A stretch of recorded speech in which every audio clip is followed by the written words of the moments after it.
ভাবুন, একটা নাম শিবাজি, কিন্তু অনেকেই বলেন না, পুরো নামটা বলুন, ছত্রপতি শিবাজি মহারাজ। কেন এই বাড়তি সম্মান? কেন একটা নামের সঙ্গে এত আবেগ জড়িয়ে আছে?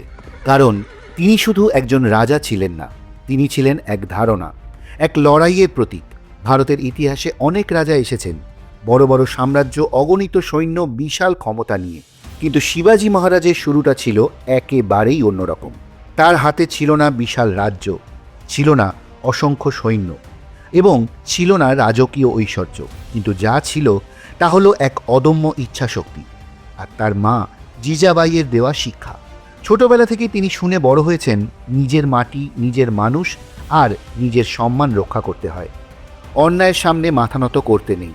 এই কথাগুলোই ধীরে ধীরে গড়ে তুলেছিল তার মানসিকতা। তারপর তিনি শুরু করলেন নিজের মতো করে পথ চলা।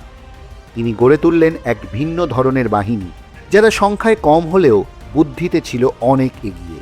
পাহাড়, দুর্গ, জঙ্গল সব কিছুকে তিনি নিজের শক্তিতে পরিণত করেছিলেন।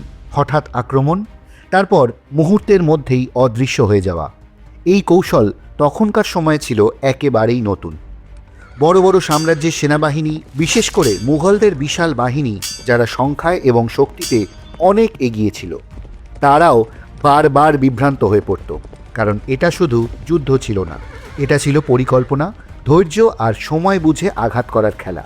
শিবাজি মহারাজ দেখিয়ে দিয়েছিলেন, জিততে গেলে শুধু শক্তি থাকলেই হয় না, দরকার বুদ্ধি, সাহস আর নিজের লক্ষ্য নিয়ে অটল থাকা।